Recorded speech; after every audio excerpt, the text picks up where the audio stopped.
Começamos com a repercussão do debate ainda de ontem, porque depois do debate existem muitos debates. Há uma multiplicação de debates em cima do debate central, do debate original. A classe dos jornalistas passou um recibo muito grande, porque ficou absolutamente desanimada, atordoada com o debate de ontem, que foi um debate em que o candidato Luiz Inácio da Silva não foi bem. Pronto, bastou isso, uma parte da imprensa dizer que houve empate no debate. Quando eles dizem que há empate, é o sinal de que houve derrota. E houve derrota por uma razão muito simples. O candidato da esquerda é um candidato que está fora d'água. É um peixe fora d'água. Não apenas o seu discurso. Claro que ele tem votos, porque nós estamos no Brasil e a realidade brasileira e a realidade eleitoral brasileira nós conhecemos, nós sabemos como é.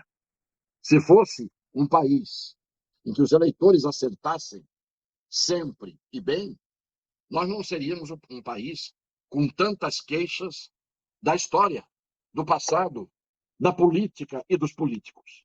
As empresas que delataram, porque todo mundo, ainda, uma parte da esquerda, continua achando que o ex-presidente Luiz Inácio foi vítima de uma injustiça, quando, na verdade, ele acabou no cárcere e condenado em 3 instâncias do Judiciário, primeira instância, Tribunal Federal de Recursos e STJ, porque havia provas.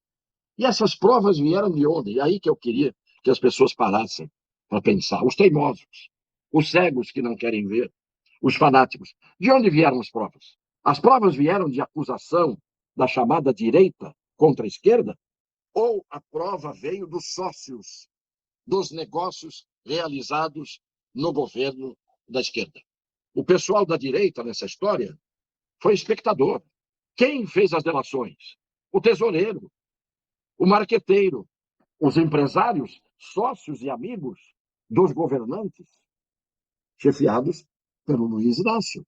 É isso que muitos jornalistas que não têm cérebro, ou têm o cérebro tampado pelo fanatismo, pelo sectarismo, pela ideologia, não percebem que todo o problema da Lava Jato não foi uma invenção do Moro. O Moro não obrigou o Marcelo Odebrecht a dizer o que disse.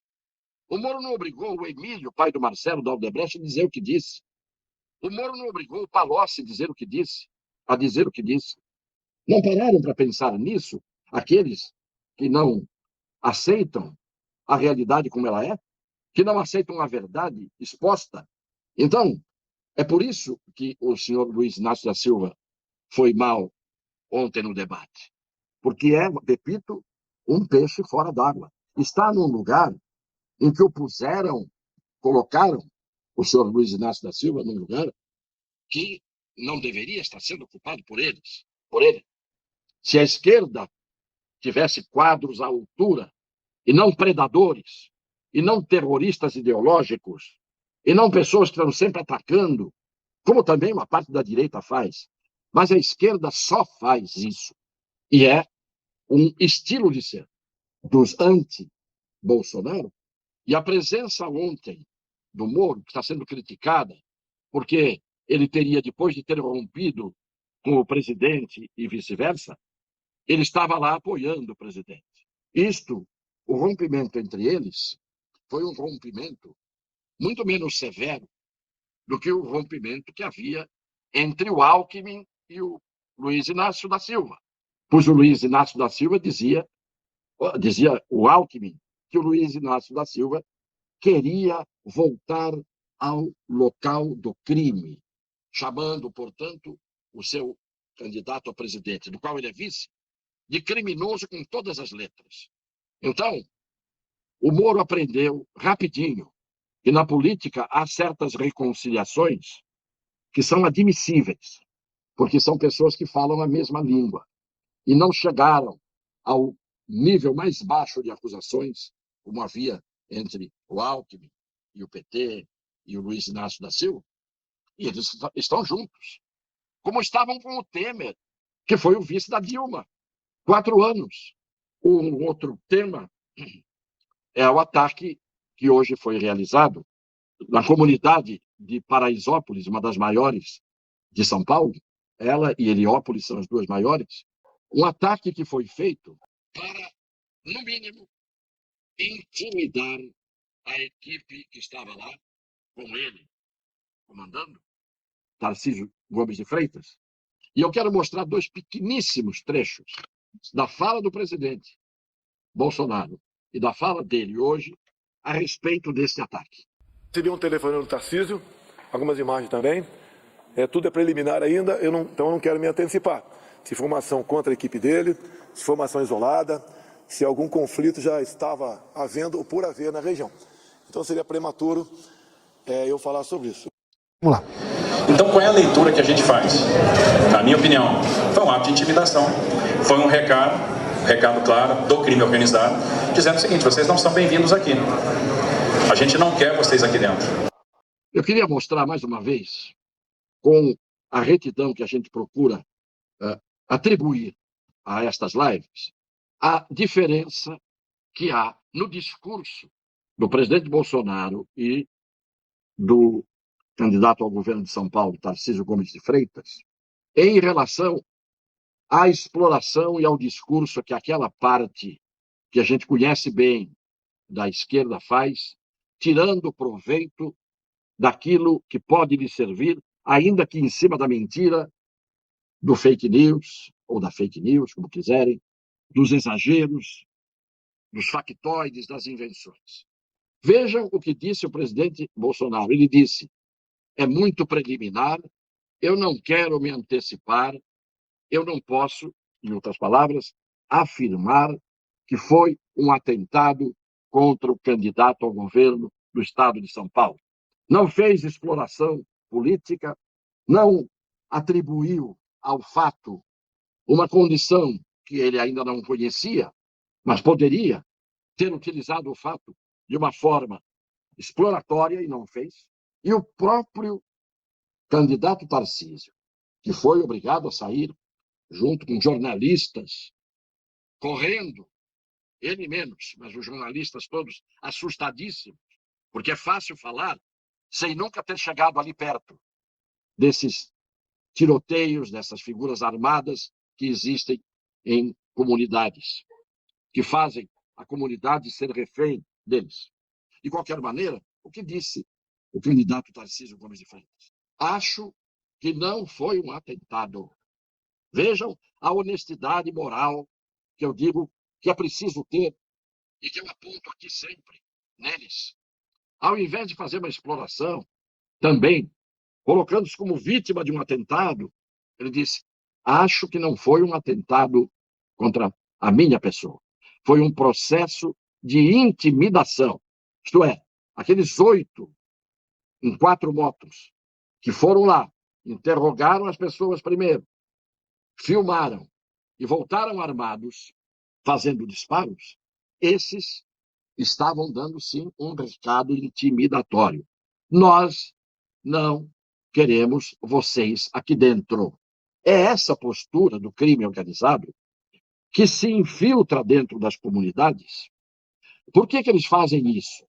Porque dentro das comunidades, como as ruas são estreitas, como há muita gente habitando, muitas vezes em condições, inclusive, que não são justas do ponto de vista da condição humana, gente esforçada que trabalha, que são milhões de pessoas que fazem isso. Essas pessoas, quando os criminosos entram, o crime organizado entra, essas pessoas ficam intimidadas e ficam reféns, manipuladas pelo crime organizado. Então, é o que disse hoje o candidato a governo, Tarcísio. O Estado precisa entrar lá. O Estado precisa ocupar o espaço que o crime organizado ocupou por omissão do Estado. Por anos de governo do PSDB em São Paulo, que com a sua política de direitos humanos, que não visava a proteção dos humanos, nem dos policiais. Mas o problema é que o crime organizado entra porque ali ele fica melhor escondido, porque ali eles fazem de alguns moradores da comunidade seus vigias, seus sentinelas. Então, eles é que decidem quem chega perto da comunidade. Não é a comunidade que quer afastar os visitantes ou aqueles que chegam perto ou ali pretendam entrar. É o crime organizado que não deixa. Aquelas 4 motos hoje, com 8 pessoas armadas, não eram gente normal da comunidade, gente de bem, que é a maioria absoluta da comunidade. Mas são eles que mandam. Eles que governam. Porque a gente avisava isso há muito tempo, eu nas minhas aulas, nas minhas palestras, mesmo em emissoras de rádio, de televisão, escrevendo na imprensa escrita, sempre avisei: o Estado está abrindo espaço para o crime organizado entrar. E o crime organizado está fazendo a parte dele. Está encontrando os lugares vazios, pela omissão do Estado. Como fez o Fachin, proibindo que a polícia entrasse nas comunidades do Rio de Janeiro. Ordem do ministro do Supremo Tribunal Federal. Onde já se viu? Em que lugar do mundo você proíbe uma polícia de entrar numa comunidade? A polícia não entra na comunidade para pegar os moradores da comunidade, ao contrário, entra para protegê-los. Não a proteção que o crime organizado dá falsamente à comunidade, em troca de tê-la como escudo. Portanto, eu quis mostrar hoje, sem nenhuma exploração, aquilo que o próprio candidato Tarcísio disse. Não creio que foi um atentado à minha pessoa, isto é, para matá-lo, mas foi um recado bem dado. Um recado que a comitiva do senhor Luiz Inácio da Silva, em peso, não recebeu durante as 5 horas de relógio que ficaram esses membros da comitiva fazendo comício nos pés da Rocinha, sem que aparecesse ninguém para dar um disparo de intimidação. Ao contrário, os fuzis que foram filmados ali estavam festejando a presença da comitiva da coligação dos partidos que apoiam o senhor Luiz Inácio Lula da Silva. Lá, franquia, livre acesso, porque o discurso do governador e do presidente é um discurso que contraria os interesses do crime organizado, contra o silêncio e até mesmo proteção de alguns que cerram fileiras com o PT e os seus sócios.